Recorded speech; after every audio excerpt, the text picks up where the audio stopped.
तुम्ही आम्हाला कोडी टाकू नका. तुमच्यात हिंमत आहे तर लोकांसमोर येऊन सांगा. याला ब्लॅकमेलिंग म्हणतात. माझ्याकडे आहे हा, बघा बघा मी उघड करेन, तुम्ही माझं उघडं करू नका, मी तुमची नाडी सोडणार नाही. शिवाजी पार्कच्या सभेत थट्टा उडवतात वडापावचा अपमान करू नका. वडापाव हे आता महाराष्ट्राचा ब्रँड आहे. तुम्ही इडलीची टिंगल कराल का अशी? मेंदूवड्याची टिंगल कराल अशी? डोसाची टिंगल कराल अशी? प्रचार संपलेला आहे काल, पण निवडणूक आयोगानं सत्ताधाऱ्यांना तिळगुळ दिलेला आहे. निवडणूक आयोगानं महाराष्ट्राच्या सत्ताधाऱ्यांना एक वेगळा तिळगुळ दिला. प्रचार संपला तरी तुम्ही प्रचार करू शकता. हे नवीन आहे.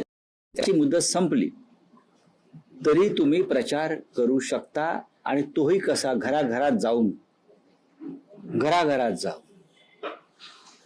एकदा प्रचार संपला की तो प्रचार संपतो. ही आतापर्यंतची परंपरा होती. आता आधीचे काय नियम आहेत वगैरे ते आता काढतायत हे लोक. पण अचानक या निवडणूक आयोगावर संशय यावा अशा प्रकारचं त्यांनी एक काल भूमिका घेतली की प्रचाराची मुदत संपल्यावरही राजकीय पक्ष आणि उमेदवार घरोघर जाऊन प्रचार करू शकतात. सध्या वातावरण असं आहे की घरोघर पैशाचं वाटप सुरू आहे. पैशाची पाकिटं साडीतून, वृत्तपत्रातून कार्यकर्ते घरोघर जाऊन पैशाच्या पाकिटांचं वाटप सुरू आहे. त्यांना मुभा मिळावी घरोघर जाऊन पैसे वाटण्याची, म्हणून हा नियम, आधीचा नियम मोडून हा नवीन तिळगुळ निवडणूक आयोगाने दिलाय का अशी मतदारांच्या मनात शंका आहे. त्याचं कारण असं आहे की ठिकठिकाणी पैसे वाटणाऱ्यांना बदललं जात आहे, आणि आज दिवसभरामध्ये हे बदलण्याचं नाट्य जास्त प्रमाणात घडू शकेल. कारण जित्याची खोड मेल्याशिवाय जात नाही, हे शिंदे गट आणि भाजपच्या बाबतीत मला म्हणायचं आहे. हिंदू मुसलमान आणि पैशाचं वाटप याशिवाय ही निवडणुका जिंकू शकत नाही. यांना कोणता विचार नाही, फक्त पैशाचं वारेमाप वाटप, सत्तेचा वापर, गैरवापर, याशिवाय यांच्याकडे निवडणुका जिंकण्याचं कोणतीही मोठी ताकद दिसत नाही. म्हणून आमचं लक्ष आहे, आणि सन्माननीय राज ठाकरे यांनी सांगितलेलं आहे कार्यकर्त्यांना, सन्माननीय उद्धव ठाकरे यांनी आवाहन केलं आहे, दिसेल तिकडे ठोका, तरच हा महाराष्ट्र मुंबई वाचेल आणि लोकशाही वाचेल. लोकशाहीच्या रक्षणासाठी जर अशा लोकांना ठोकलं तर लोकशाही नावाची जी संस्था आहे ती ठोकणाऱ्यांना आशीर्वाद दे. जर अजित पवार सांगतात की माझ्याकडे एक फाईल आहे, एक फाईल आली, ती कसली आली? तुम्ही अर्धवट बोलू नका आणि कोड्यात बोलू नका. तुम्ही कोडी टाकू नका आम्हाला. रिडल्स इन फडणवीस गव्हर्नमेंट, बरं का? तुम्ही आम्हाला कोडी टाकू नका. तुमच्यात हिंमत आहे तर लोकांसमोर येऊन सांगा. गणेश नाईकांना आमचं आव्हान आहे, कोडी टाकू नका. एकनाथ शिंदे तुरुंगात जातील असं म्हणताय ना, मग कोणत्या कारणासाठी जाते? एकनाथ शिंदेकडे हरामाचा पैसा आणि हरामाचा पैसा वाटतायत असं फडणवीसांच्या सरकारमधले एक मंत्री सांगतात, गणेश नाईकजी. मग तुम्ही उघडपणे सांगा. याला ब्लॅकमेलिंग म्हणतात. माझ्याकडे आहे हा, बघा बघा मी उघड करेन, तुम्ही माझं उघडं करू नका, मी तुमची नाडी सोडणार नाही.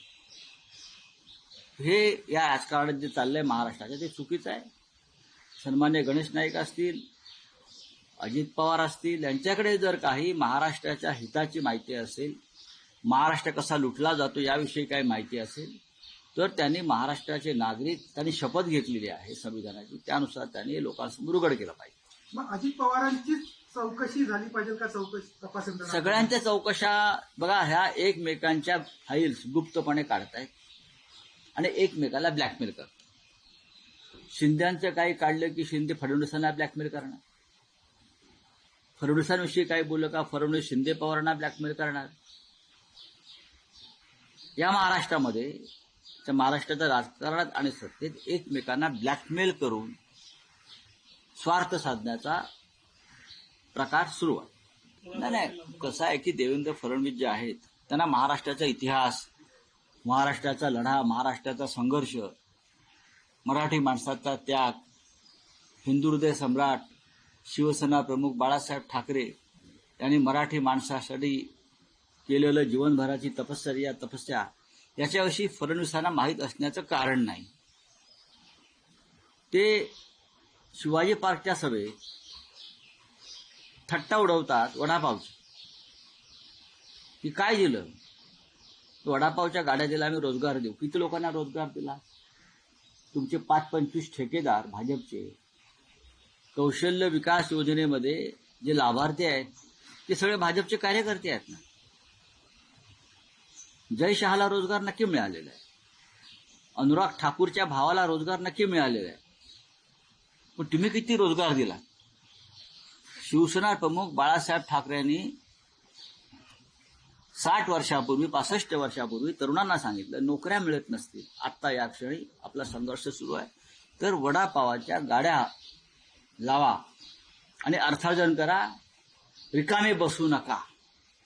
पुढे हाच वडापावचा उद्योग मुंबई नव्हे, महाराष्ट्र नव्हे, देश नव्हे, तर न्यूयॉर्क, जर्मनी, जगभरात गेला वडापाव. माहिती आहे का तुम्हाला?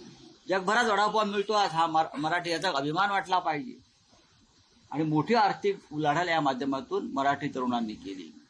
आजही अनेक वडापावच्या गाड्यांवर सामान्य मराठी कुटुंब जी वडापावचा उद्योग करतात, 5,000पासून 1 लाखापर्यंत रोजचं उत्पन्न आहे. हे माहिती आहे का देवेंद्र फडणवीसांना? हे ठेकेदारी नाहीये, हे मराठी माणसाच्या कष्टाची कमाई, कष्टाची. मुंबईतल्या उपनगरातल्या 50% जास्त लोकांचं, चांगल्या लोकांचं दुपारचं अन्न हे वडापाव आहे. झुणका भाकर आहे जी शिवसेनेनं सुरू केली. हे देवेंद्रजींना माहीत आहे का? नाही. पण चांगल्या कामावर तंगडी वर करायची हे त्यांचं काम आहे. वडापावचा अपमान करू नका. वडापाव हे आता महाराष्ट्राचा ब्रँड आहे आणि तो बाळासाहेब ठाकरे आणि शिवसेनेमुळे झाला आहे. ही पोटदुखी आहे का तुमची? तुम्ही काय दिलं सांगा ना. तुम्ही काय दिलं? काहीतरी ती दिल्लीला एक अटल कॅन्टीन सुरू केली, त्याही बंद पडले. तुम्ही इडलीची टिंगल कराल का अशी? मेंदूवड्याची टिंगल कराल अशी? डोसाची टिंगल कराल अशी जाऊन इतर राज्यामध्ये? इडली विकणं हा सुद्धा रोजगार आहे ठिकठिकाणी. इडली विकतात ना पोरं, आपण तुम्ही खाता ना. मग वडापावची टिंगल करताय कारण तुमच्या मनामध्ये मराठी माणसाविषयी, मराठी संस्कृतीविषयी द्वेष आहे आणि म्हणून तुम्ही वडापावची टिंगल करताय, ठाकरेंची टिंगल करताय, मराठी माणसाची टिंगल करताय. आपण या राज्याचे मुख्यमंत्री आहे देवेंद्र साहेब.